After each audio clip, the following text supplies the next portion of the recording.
Today's daf we're going to be learning is Menachot Daf Kaf Gimel. Today's daf is sponsored by Sarah Galasco in loving memory of Nina Epstein, Pesel Bela Bat Raphael, in her first year at site. Nina, we miss you and think about you every day. Today's daf is sponsored by Judy Felber in loving memory of her father-in-law, Henry Felber. He was a truly special man. We're going to get started right now with the third line of our daf. We have 4 sections in today's daf. Okay, the first one we're going to start with the Menachot Rabbi Yochanan and Reish Lakish. The second one is going to relate to a different Menachot Rabbi Yochanan and Reish Lakish.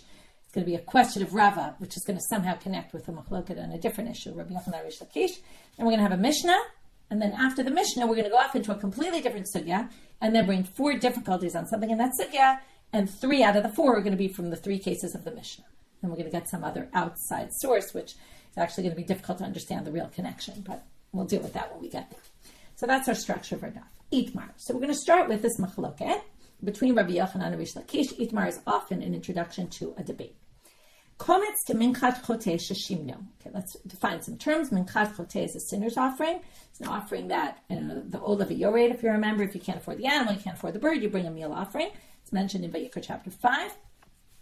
It's unique in the sense, or it's similar to minchat knaot as well, the sota, that it has no oil in it.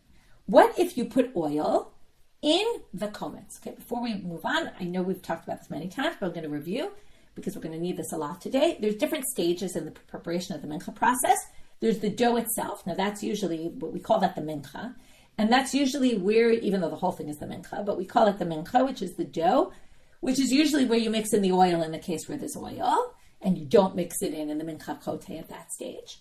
Then you take, the kohen goes in, takes the kometz, puts his hand in, the way people do it, right, which we talked about what that is, puts his hand in, takes out the kometz, puts that kometz into a new sanctified vessel, right, and burns that on the altar.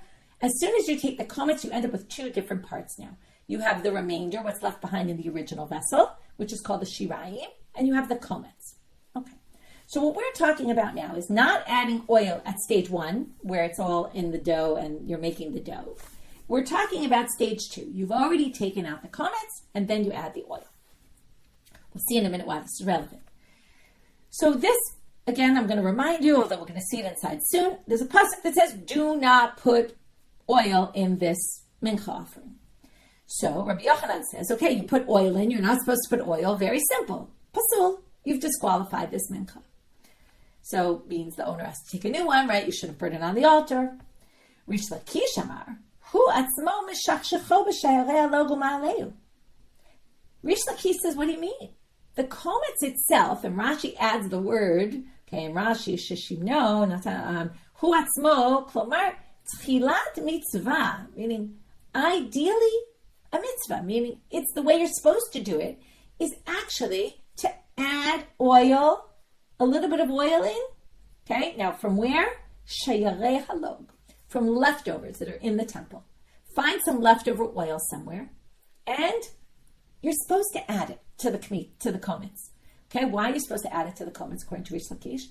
Well, imagine a dough without oil, right? It's all, right? Assuming, again, I don't know how much water was added to it or much water at all, but it's going to basically be not able, right? It's going to be more crummy, and you want it more of a dough, right? Especially with the kometz before you put it on the altar. Add a little oil to it. It makes it better. Now, we're going to have to figure out, okay, I'll go on one more minute and then we'll come back and explain this a little bit better. But it says you can't put oil. How come? What Reish Lakish is basically saying is, you're actually supposed to put oil on the kometz. So of course it's not pasul. Of course it's kasher. If you, let's say, maybe you did it accidentally, shishim, know that you happen to put in some oil.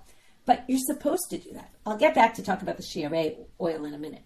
But it says, don't put shemen on. Don't put frankincense with it. How could you possibly add oil? So he explains, what that means is, you shouldn't put oil on it like you do with the other minchas, meaning at stage 1, when you're making the dough.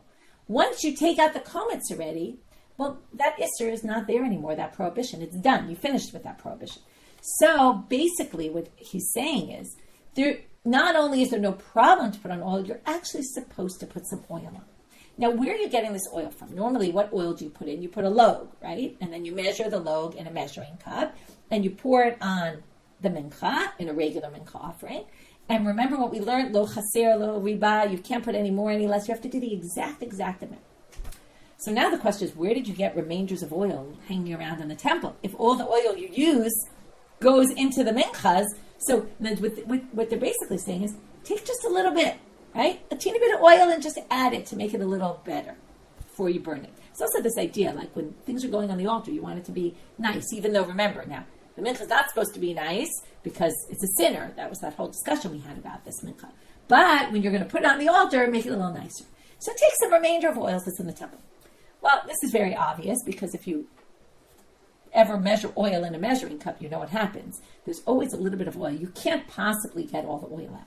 And they say, Lo ni'na Torah l'malchei sharet, right? The Torah wasn't given to angels, it was given to humans. And there's always, right, even though we say you have to have the exact amount of oil, we don't mean exact to the extent that you can actually get an exact amount. You can't really get an exact amount because you can't get every last drop out of that vessel. It's going to be impossible. So you always have a little bit left over from somewhere, and that's what you're going to do.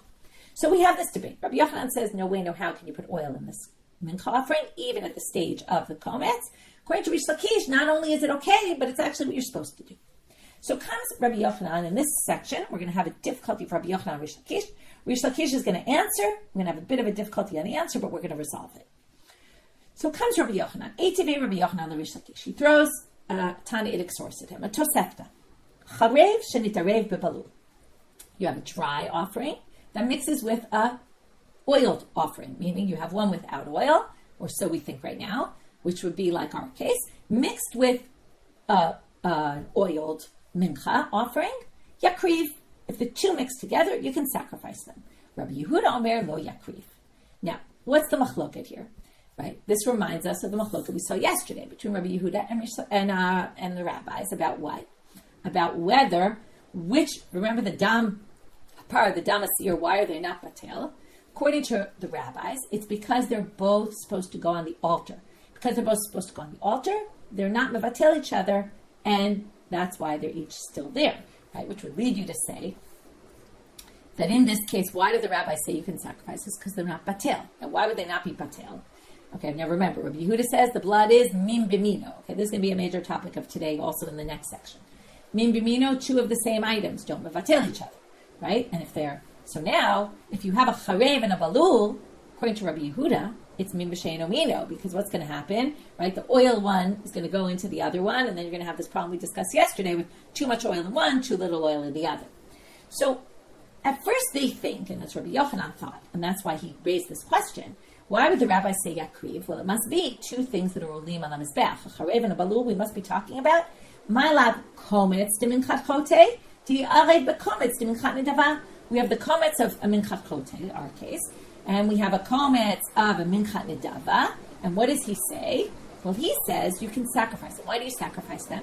Okay, here's where it's tricky, because it doesn't say this in the Gemara. You have to go a little bit. You have to take a few more steps here. The Gemara doesn't help you out with, which is, this is obvious. If you have two kometzes, they're both supposed to go on the altar, and that's why the rabbis say they're offered. According to Rabbi Yehuda, one has oil, one doesn't have oil. That's min b'sheino mino. They mix, right? The oil goes from one to the other. You have too much oil in one, too little oil in the other.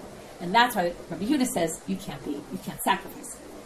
But now we want to focus on the rabbis. The rabbis say you can sacrifice it. Why? Because they're both olim. And because of that, they each retain their individual identity, right? What they were originally. And that's why we can offer them on the altar.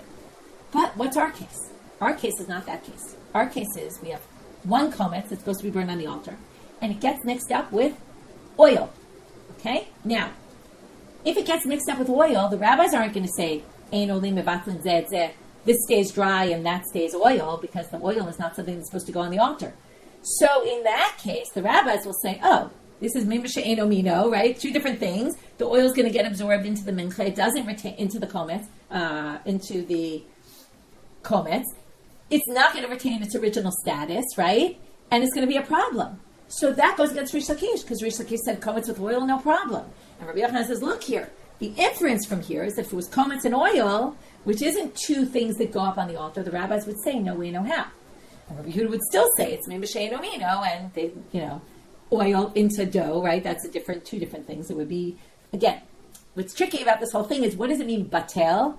Batel means more than just nullified. It means it kind of gets absorbed in it and becomes part of it. And then, according to Rabbi Yochanan, that's going to be a problem. So, to resolve this, basically Reish Lakish says, I don't know why you assumed the case was, right, whenever they say, right, he assumed this was the case, my love, is it not? We're going to say, no, it's not. Okay, this isn't now. What we're going to do is basically say this has nothing to do with our case at all. We thought charev was our case, right? Dry, mincha chote. When you think of a dry mincha, you think of mincha chote because it has no oil.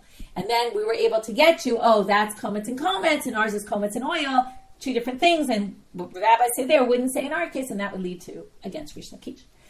But Reish Lakish says, what are you talking about? It's actually talking about minchat parim ve'elim, b'minchat kfasim. When we say dry and moist, we mean dry or dry and mixed with oil. We mean relatively dry. Okay, what does this mean? Well, the ratio of oil to dough to flour, the oil to flour in the parim and the elim is 2-to-1 ratio. Okay, it's 6 log to 3 esronot in the par and 4 log to 2 esronot in the ayin. So that's 2-to-1 ratio. So they're going to be dry compared to the keves because the keves has 3 log for 1 isaron. It's a 3-to-1 ratio. So what Reish Lakish says is when they say dry mixed with the one mixed with oil, dry was just relative. It was saying if you have the libations of a bull or a ram, which is 2-to-1 ratio, and it gets mixed up with a 3-to-1 ratio, then we get into the machloket we saw yesterday with the rabbis and Reish Lakish. And that's what he says is going on here, right? Does the oil of one mix with the other and make that one have too much and this one have too little? Okay? But in our case, again, the Gemara is missing a lot of information here. But in our case, Reish Lakish is going to say it's different for two reasons. Okay? Number one, first of all, there's no problem to add oil, as Reish Lakish said before. I have no problem if you're adding oil into the kometz, because the only problem is adding oil at the early stage. So number one, even if some oil gets added, it doesn't matter because it's fine. And the second thing is you can't say, now it has too much oil, because too much is only, it's a good response, too much is when you have, let's say, a 2-to-1 ratio, and now you're going to have more than a 2-to-1 ratio. Okay? You're going to have a 2.1 ratio, that 2.1 to 1. Okay? That's going to be riba, because you have a certain amount of oil you're supposed to put in, and now you put more. If you have no amount of oil you're supposed to put in, and you put in more, that's not called more. That's called putting in oil when you're not supposed to. And then Reish Lakish thinks you are supposed to because you're only not supposed to at the early stage. So that's not a problem. And it's not called put too much because there's no amount you're supposed to put in that all of a sudden you put the wrong amount. There is no amount. So Reish Lakish says, this doesn't have anything to do with my topic and my position, and, end of case. But not exactly, because as I mentioned, we're going to have some small question on this, which is, if you're going to say that when it says charev shenitarev bebalul, which we thought meant completely dry in an oiled one, and now you're going to say it means some oil and more oil, well, ha-behedikatanila. Now that was the Tosefta that Rabbi Yochanan quoted. But now Rabbi Yochanan's quoting a different source, which is parallel source. We know that there's always all these sources going around from the tannaitic time period that had slightly different versions. And there we're going to see that minchat parim be'elim, b'minchat kfasim, v'charev shenitarev bebalul. There's a list of cases. One case is the case that Reish Lakish claimed was the way to define charev shenitarev bebalul, which is the parim gets mixed with the kfasim one. And the second case is charev shenitarev bebalul, which means that there are obviously two different cases because they're listed as two completely different cases. To which Reish Lakish will answer, right? It's unclear whether the Gemara is asking this question, the Gemara is answering it, or whether this is a continued discussion between Rabbi Yochanan and Reish Lakish themselves. Either which way, he says, right? And then it says Yikrav, Rabbi Yehuda Omer Lo Yikrav. It's the exact same machloket, but they say Perush Ekam Farish. No, the second line is just coming to explain that, to say it's actually weird. Usually you have Perush Ekam Farish. You have one case, which is the rule or the general said in general terms. And then you get into the more specific terms and say, that's just explaining what that means. This is the reverse order, which makes it a little bit of a harder answer. But it's saying, first they give, the exact details of the case, and then they call it by a general thing, harev and balul. But it's really, one is defining, right, the beginning part of the phrase is just defining the second one. And it's really all one case, and that's how Reish Lakish answers the difficulty, even though it's a bit weak, especially because of the order of in which they come. Okay, that was section 1. Look at Rabbi Yochanan Reish Lakish. Rabbi Yochanan questions Reish Lakish from this source, the way Rabbi Yochanan understands. Reish Lakish says, I read the source completely differently. Slight question on that, and answer. Now we get to Rava's question by Rava, which, as I told you from the beginning, it's going to connect to some other machloket of Rabbi Yochanan and Reish Lakish, or maybe not. So Rava asked the following question. Kometz shemitza shamno al gabei etziv bahu. So you have a kometz that the oil seeped out onto a piece of wood. Okay, we talked about the Lakish, right? An image, right, where the oil is always just dripping out of it. It's so oily, or schnitzel or something. So if you have this kometz that's very oily, and it drips, the oil drips onto a piece of wood, and then what do you do? When you go to burn it, well, you have to burn it with all of its oil. Right now we're not talking about a menachot. We're talking about a regular mincha that has oil, and we learned you have to burn it the exact amount of oil it's supposed to have in it. So let's say you go to the altar and you put it together with the wood on the altar. So that way you burn everything that's supposed to be burned, because the wood gets burned with the oil in it. Do we say chibulei olim ka'olim dami, olav ka'olim dami? Do we say things that are attached to the korban, or are they considered part of the korban? So if you bring it together with the wood, do we view that all as one unit, and the wood, the oil that's in the wood, is viewed as if it's in the kometz, or do we not view it as together? You might remember this topic from Daf Kuf Zayin Amud Bet and Zvachim, and that's what they're going to do. They're going to connect it. Ravina says to Ravashi, what kind of question is Rava asking? I'm the Ravina lo Ravashi lav. Haynu to Rabbi Yochanan Reish Lakish. Is this not the machloket Rabbi Yochanan Reish Lakish about this topic? To Itmar, it was said, Hamale evel she'em bo kazayid ve'etzem mashlimo lekazayid. What if, this was all in all our discussion at the end of Zvachim of shchutei chutz and hala'at chutz, if you burn something, first slaughter it outside, but now we're talking about burning something outside on the altar that was supposed to be burned inside, but you burnt it outside. What's the halacha, right? The halacha is, if you did a kizayit, it's a problem. You went against right? You get karet for it. So if you have an aver which doesn't have enough of a kizayit, you have a piece of the animal that you burn outside, which isn't a whole olive bone. Now, normally you shouldn't be obligated for that, but with its bone, which is not really meant to be burned on the altar, but if you burn it with its bone outside, it actually now has a kazayit, because the bone is part of the measurement. So the question is, do you count the bone as part of the measurement or not? That's again the same thing as chiburei olin. It's attached to the thing that you're burning. So Rabbi Yochanan amar chayav. He says yes.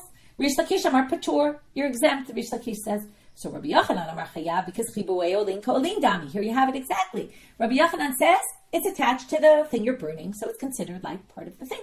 So it all adds up to a kazayit. You're liable for doing it outside the Beit Hamikdash, right outside the Asara.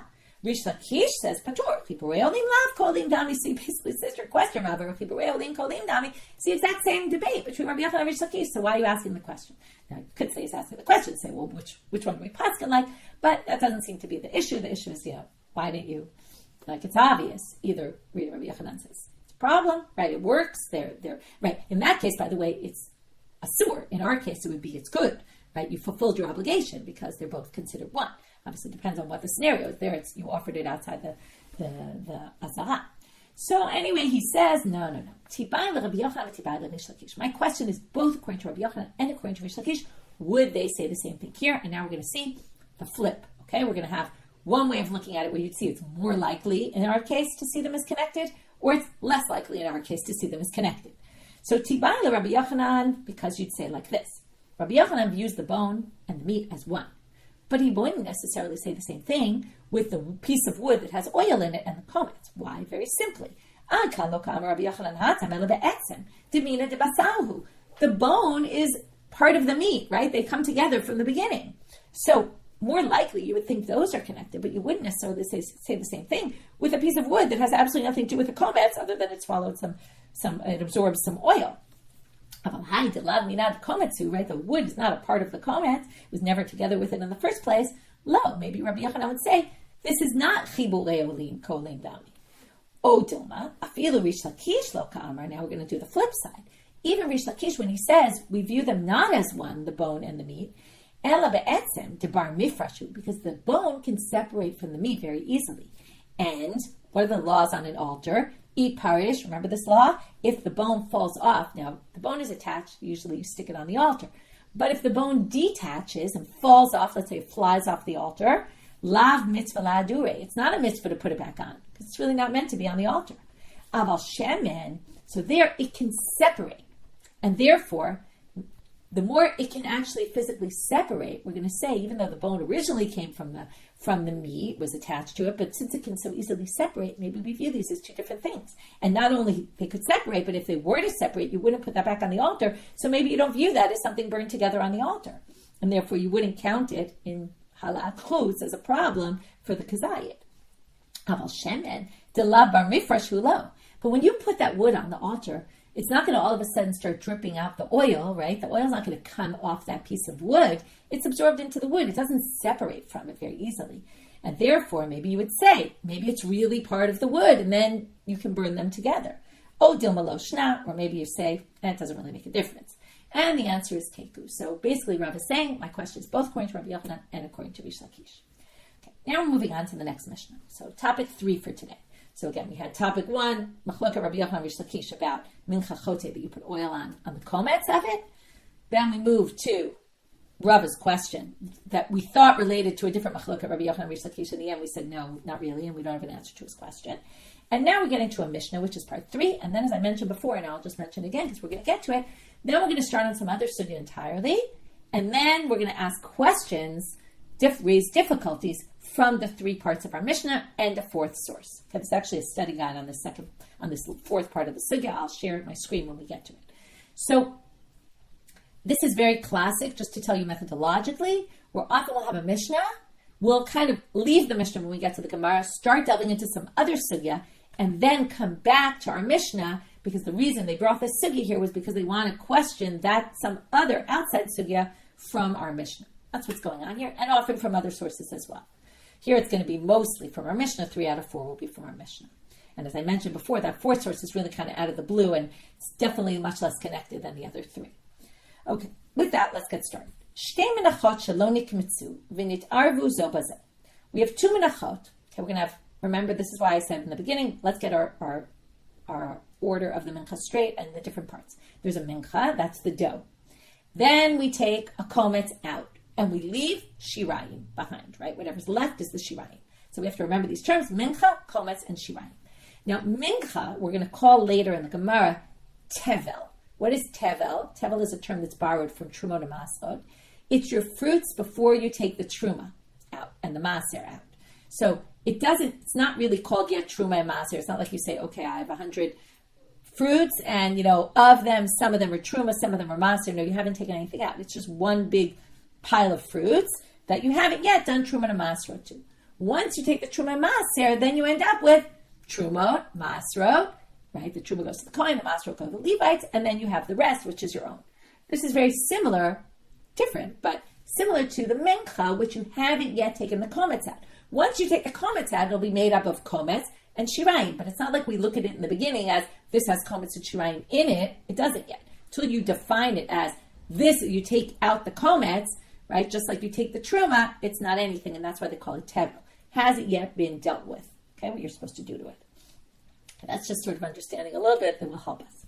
So we have 2 menachot here, that you didn't take the kometz out of any of them. So they're both what we'll call later tevel.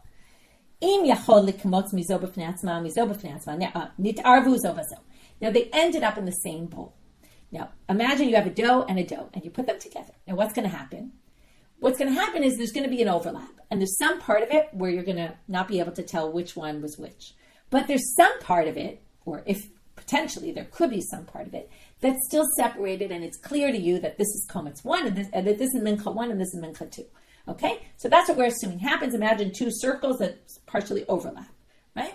So there's an overlap part between the 2, but there's also 2 separate parts.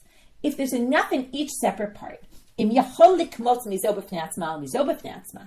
you have enough in each side where it's completely separate and you know they're not overlapping, that you could actually put your finger in, put your hand in, get enough of a shear of a handful in there, then you can go ahead and do that. Take the kometz from this side, take the kometz from that side. No problem. Do that. And then you're left with a big pile of shirayim that goes to the Kohen after you burn your 2 kometzas. Okay. Obviously also the lavona, but we're not talking about the lavona right now. So that works. Kshirot. Vim lav, but if there's an overlap, then psulot, because what's the problem? Well, remember it says by the kometz you have to take misalta, from its soled, and mishamnan, from its oil. So if you take a kometz from a mixture of 2 menachot, that's not going to work, because you have to take the kometz from its own soled and shemen, right? Its own flour and oil. So if you take it from a mixture of the 2, that's not going to work. Okay, that's case 1.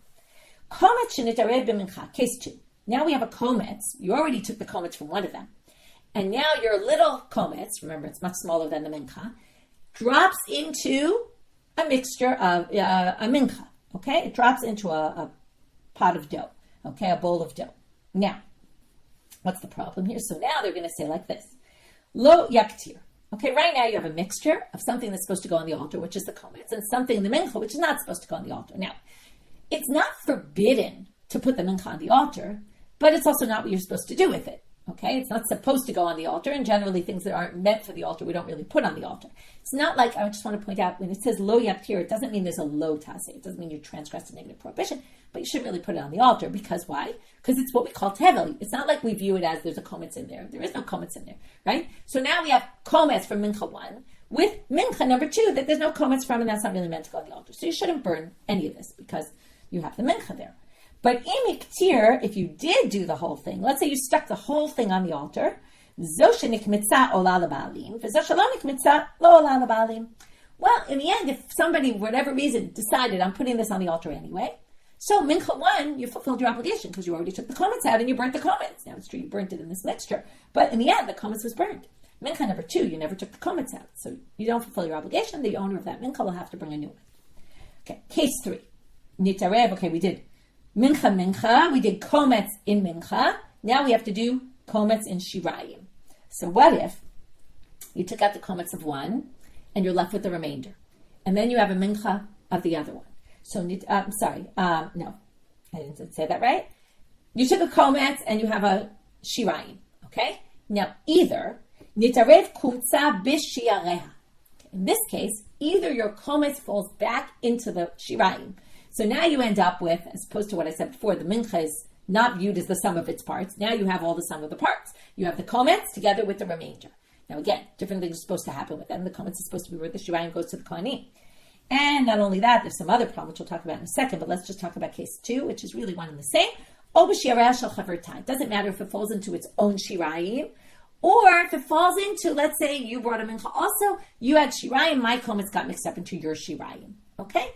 So it's just kometz and shirayim. It doesn't matter whose shirayim it is, if it's the same one it originally was part of, or it's different shirayim. The problem now is that there's actually a lo taseh to put those shirayim on the altar, as opposed to the previous case where there was no prohibition, just you're not supposed to do it. You shouldn't, but it's not meant for the altar. Here you're not allowed to, and this is because we learned.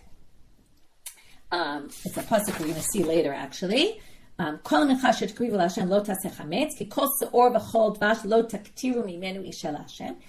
of dvash you can't put on the altar. They learn from here, why does it say mimenu ishel Hashem? They say anything that part of it, kosher mimenu, anything that part of it was burned, lo taktiru mimenu, you can't burn the other part of it, okay? So what does this mean? If I'm supposed to, I have this mixture of a mincha, I'm supposed to take a kometz out, burn that, leave the shirayim actually becomes forbidden by a negative prohibition of lo taktiru. It's not the simple reading of that pasuk. But because it says, lo taktiru mimenu ishel Hashem, they learned if you took from it, we learned this a few days ago, if you take something from something else and that's supposed to be burned, the rest of it is not permitted to go on the altar. So now you have an actual lo taseh. I just wanted to point this out because the Mishnah uses the same language, lo yaktir, which they used in the previous case. But the lo yaktir in the previous case is, well, you shouldn't really do it. This lo yaktir is, it's mamash prohibited. If you do that, you'll get lashes for it, okay? However, imiktir olel ba'alim. However, even though you did something terribly wrong, you actually fulfilled your obligation completely because the shirayim didn't need anything, right? And all you have is the kometz. The kometz needs to be burned, and you burned it, okay? Those are our cases. Okay.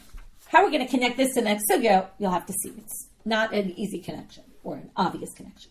So now we're going to start with this other sugya. As I said, completely different sugya. It's going to relate to this machloket of Yehuda and the rabbis that we've been learning about. Blood, olin, right? According to the rabbis, ein olim mevachlim zeh. 2 things that are supposed to go on the altar don't nullify each other, but min b'mino would, 2 same items. Rabbi Yehuda says, no, it's min b'mino. The blood is blood and blood, and that's the problem. Okay, now we're going to have a sugya that has a completely different understanding we're going to see of Rabbi Yehuda. So I'm going to have to explain it already from the beginning, even though the Gemara is going to sort of go into it and explain it as we go, but it's very hard to read this without explaining it. Amar Fista. Nevela betela b'shchuta. She'efshar l'shchuta she'te'aseh nevela.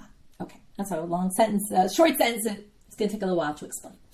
Nevela is an animal that dies without being slaughtered properly. That has tumah to it. It's impure. Besides, it's not kosher, but we're not talking about that. We're talking about the impurity element. Now you have slaughtered meat, which is not impure, okay? So if one piece of nevela gets mixed up in a shchuta, okay, which is going to have to be more shchuta, so let's say one piece of nevela with two pieces of slaughtered meat, so we're going to say it's bitela. The nevela is nullified into the slaughtered animal, okay, the meat. So we have three pieces of meat, which normally you would say that's min bimino, right? Meat, Rabbi Yehuda would say, no, this doesn't work. But we're going to see that even according to Rabbi Yehuda, according to Rav Chisda anyway, the way Rav Chisda understands Rabbi Yehuda, is nevela is actually nullified into the shchuta. Why? Because they're not real. Because why? They're not really the same. Why are they not the same? Because the slaughtered meat will never carry impurity of a nevela. Okay, why not? Because it's slaughtered. Okay, very simply, it's slaughtered. It will never be a nevela. Okay, you're not going to really understand until you read the next line, and then you'll see the foil. Shchuta ina b'tela b'nevela. But if it's the opposite, one piece of slaughtered meat mixed up with two pieces of nevela, and nevela is the majority, so it's going to not be nullified. Why? Because this is going to be considered two of the same type. Why? A nevela can actually be like a shchuta in the sense that what? It won't have impurity at a certain point. When is that point? Once it spoils, okay, the meat is only impure when it's meat. Once it completely rots, it's not meat anymore, and then it's not tameh anymore, and the tumah leaves it. That means that min bimino, okay, now we don't yet know it's min bimino, but we're going to see this soon. What Chisda is saying, very interestingly, is that min bimino, okay, is defined not by the way what it's called, meat. It's defined by, will this have the same status as the other? But specifically, okay, and I'm going to pull out my chart and you're going to see this because this is going to help us to remember and to visualize it. But actually, I want to share it the other way. 1 second. Okay. So Rav Chisda is going to say what determines if it's min bimino, the mivatel, the thing that it fell into, the thing that's the majority. Okay. So therefore, let's just go through it. If you don't understand this 100%, we're going to go through it a few more times as the Gemara explains it. So don't worry. The nevela falls into two pieces of shchuta. Well, that's min b'she'eino mino, and it's going to be batel because the shchuta will never become a nevela. So that's two different things. Nevela and shchuta are not the same. But when shchuta falls into nevela, slaughter falls into a dead animal, the dead animal will eventually have the same status as the shchuta. So it all is determined by the mivatel, by the one that's trying to do the nullification of the other. Rabbi Chanina is going to say the exact opposite. Okay, and you can see that from the chart here. Rabbi Chanina says it goes by the batel, by the thing that's going to be nullified. Okay, so he's going to say the exact opposite. It's a little hard to read it from his words, but Rabbi Chanina Amar, Kol she'efshar lo lihiyot kamohu eino batel. If the item is getting nullified, it could be like the other, then it's min bimino. Okay, so now he's going to reverse it. And kol she'efshar lo lihiyot kamohu, if the item that's getting nullified can't be like the item that's trying to nullify it, then it's going to be batel because that's min b'she'eino mino. So what he's basically going to say is a nevela into a shchuta, well, can a nevela be a shchuta? Yes, that's min b'mino. That's not going to ever be batel, which is the opposite of what Rav Chisda is. A nevela b'tela b'shchuta. And shchuta into two pieces of nevela, well, let's see. Can shchuta ever be a nevela? No. So basically, we're going to say, oh, that's min b'she'eino mino. It will be batel. So he says the complete opposite of Rav Chisda. So now the Gemara is going to say, okay, who on earth is this going according to? Okay, and now they're going to say the following. Ali Badaman. Who does this go according to? And I already told you that this all has to do with Rabbi Yehuda. The Gemara didn't talk about min b'mino, but now we're going to see it inside.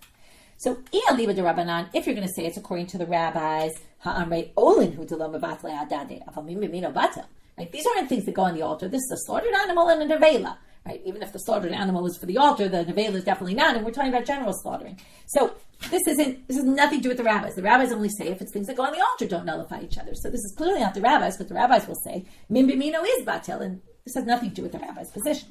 Leave it to Rabbi Yehuda. If it's according to Rabbi Yehuda, turning now to Amabed, Rabbi Yehuda batar chazuta asil. Rabbi Yehuda goes by looks. Now it's not really looks; it's the wrong word. The rabbis, the commentaries say it really means mahut, the essence.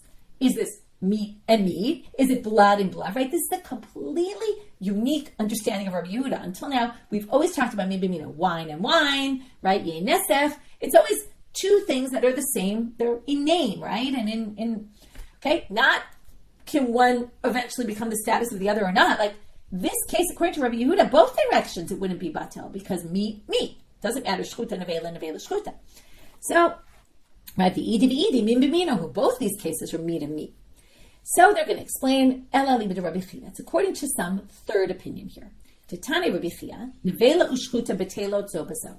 Because Rabbi Chia says the nevela and shchuta, now you have to explain it like this, again, there's a lot not said here, are sometimes betelot zo mizo, it depends on the direction, okay? Some cases the nevela and shchuta will be, some cases they won't be, and Rav Chisda and Rabbi Chanina have a disagreement about which case Rabbi Chia thought. So they're both disagreeing about how to understand Rabbi Chia.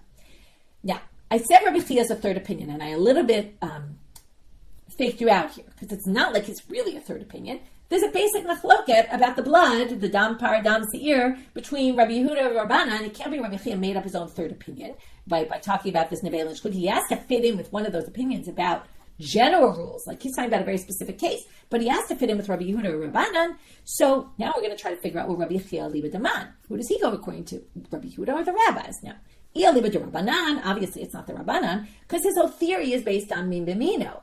And what's considered min b'mino, and that's only relevant to Rabbi Yehuda because the rabbis don't hold min b'mino, right? They think min b'mino is the same as min she'eno mino. It's always batal unless there are things that are going on the altar. So ha'amre, they say, olinu deloma batal hadadi. It's only things that go on the altar that don't nullify each other. Ha min b'mino batal. Min b'mino is no different from min she'eno mino. It's always batal. So that they can't possibly explain them according to the rabbis. So Rabbi Chia and Ia liba to Rabbi Yehuda, kol min b'mino le Rabbi Yehuda lo batil, right? But according to Rabbi Yehuda, we have another problem because Rabbi Yehuda just says simply two of the same type, meat, or never batil. So how could he say there are some cases where it's batil? So we're going to now explain it kind of the way I explained it at the beginning. It was just impossible to explain it without saying this. Sorry, I gave away the punchline, but lo olama liba to Rabbi Yehuda. Must be according to Rabbi Yehuda. The chi ka'ama Rabbi Yehuda b'min b'mino lo batil. And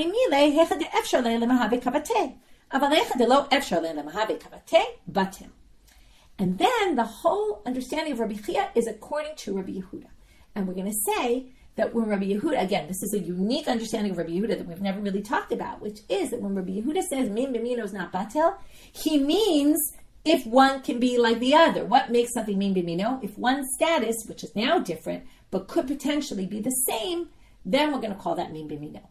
Okay, and then b'hakami palge. Now, what's the machloket Rav Chisda and Rabbi Chanina? Very simply, what we said before. The machloket is. I'm going to share my screen again. Okay, so you see it in the chart. The machloket is the Rav Chisda savar bata mivatel azlinan. What determines if they could be the same or not? Whether the item that's trying to cancel out the other could actually be like the item it's trying to cancel. And Rabbi Chanina savar batar batel azlina. Chanina says, no. We look at the item that's trying to get nullified. Will that item that's nullified ever be?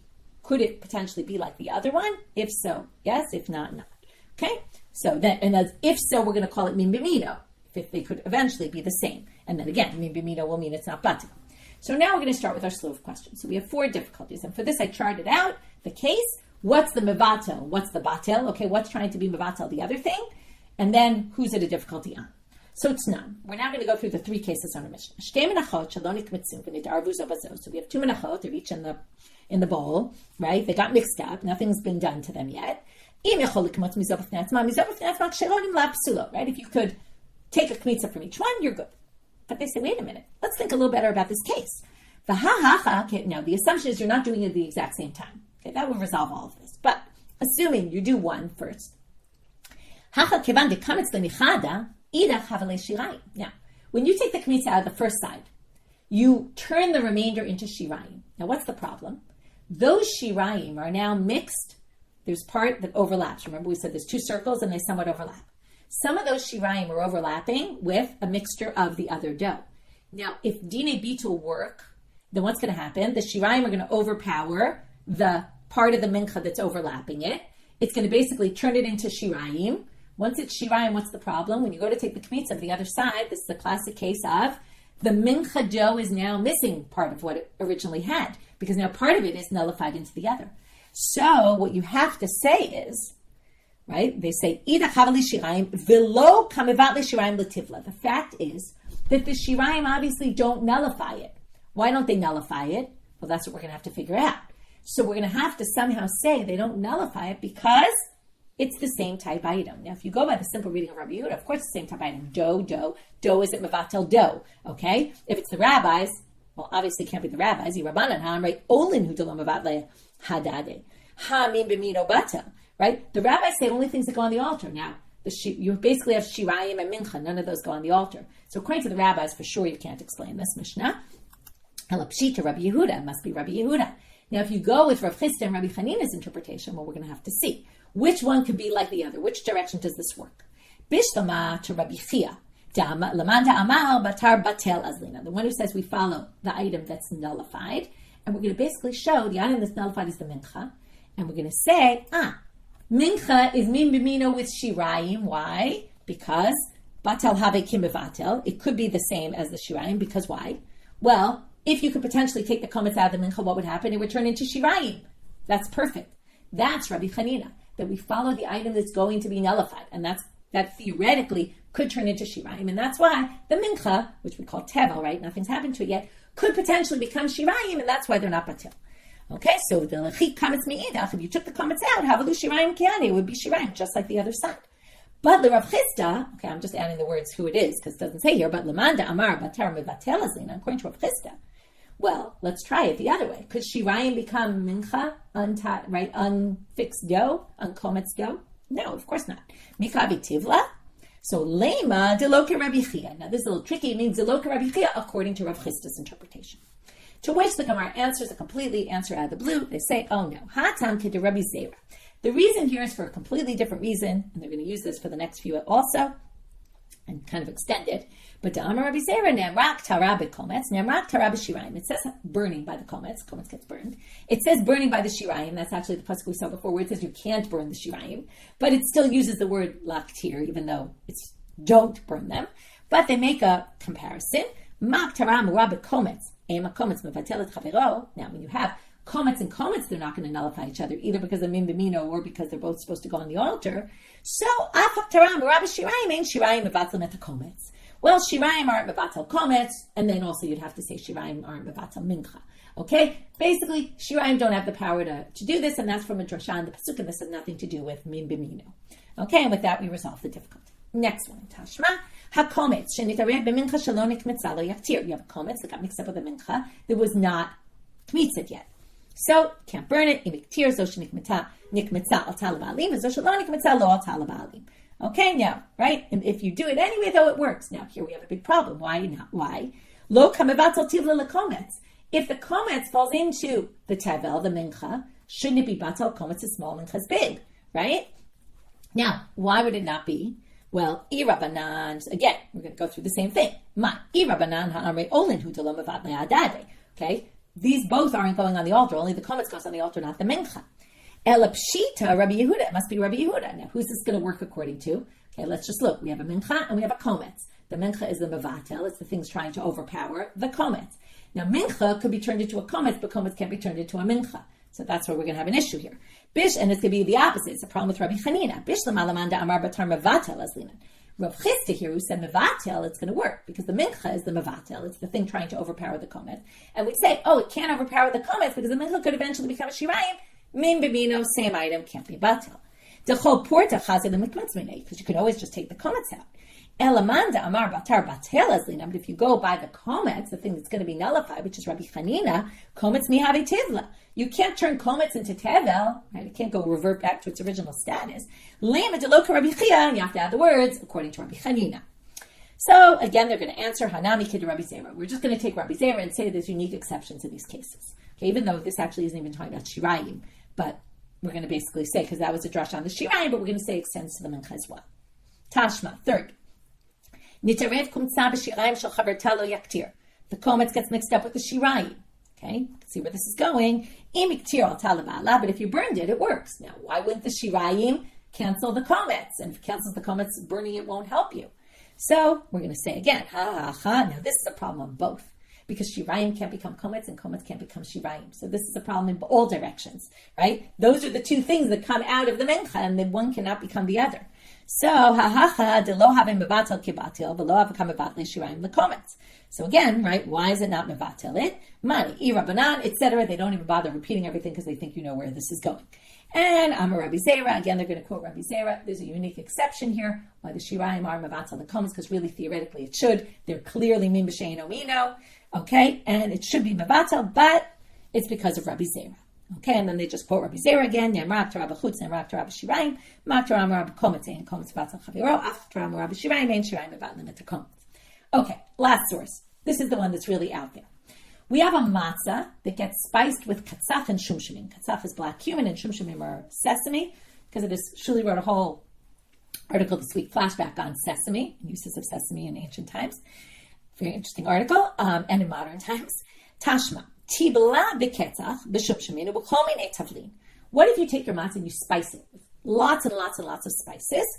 Kshera, it's still called matzah. Matzahi. You can be yotzei uchiv of matzah. We just call it spiced matzah. Now, when they brought this as a difficulty, they thought, we're talking about a case which is a little strange, where there's so much spices that it's actually more than the matzah. And then what are we going to see here? The spices aren't mevatel the matzah. Now, why is this a weird case? Because until now, we thought min b'mino meant meat, and you just have to define, well, it's only going to be min b'mino if this one could have the status of that one. Or shirayim and kometz, right? It's meal offering, same dough. It's just, are they min b'mino? Because this one could be that one. Okay, this is two completely different things, which is why it's a bit of a weird case. It almost sounds like they're saying min b'mino is defined only by status. Okay, now, what's the similarity in status here? And who's this going to work according to? Well, so now they're going to say, bishlama lemanda amal batar batel azlinan. If you go after the thing that gets nullified, the matzah, batel have kimavuta. Well, then they're actually min b'mino. Why? Okay, it's a little strange. We were defining min b'mino by could this be considered chiyuv matzah or not? Now, matzah, right now, you could be yotzei chiyuv with matzah, but over time, it's going to get moldy and you won't be able to fulfill your chiyuv matzah with it. And then it'll be like the spice where you can't fulfill your chiyuv matzah. So if you say we go batar batel aslinan, batel have kimavatel, okay, then the thing that's supposed to be nullified, the matzah, could become like a tavlin. Delchima apsha, once it rots, right, gets moldy, hareu kitavlin, that you can't fulfill your chiyuv. So then it would work to say, oh, this is min b'mino, and that's why the tavlin doesn't nullify the matzah, and that's why you can fulfill your chiyuv of matzah. But if you say lamand amar batar mavatel azlina, and you go by the thing that's trying to overpower, which we thought was the tavlin mikav and matzah. Spice can never turn into matzah, to which they say you just totally misunderstood the case. This is not a difficulty on Rav Chisda, who says we go by the mavatel, because the obvious to lo afish latavlin deruba matzahi velo batla. The reason why the matzah isn't mevatel is because there's much fewer spices than matzah. The matzah is just can't nullify because it doesn't have spices to overpower it. And you can further prove this to katane matzi elashinikreit matzah l'tubelech mamina. It says it's matzah. It's just called spice matzah. Okay, and from there finish. It's very late, so I'm going to do a super short summary. But we had the 4 parts. The truth is, we really kind of summarized throughout, so I think I won't summarize. But basically, we have. I'll try to do it really quickly. The kometz of the mincha chote with the oil, the machloket Rabbi Yochanan Reish Lakish, the question of Rava about the olin, chiburei olin, are they like olin? The Mishnah with those 3 cases, and then Rav Chisda, machloket Rav Chisda, Rabbi Hanina about these, which one overpowers the other, what's considered min b'mino, according to Rabbi Chia's understanding of Rabbi Yehuda, and the 4 difficulties, we've resolved them all. With that, we finish for today. Wishing everyone a good day.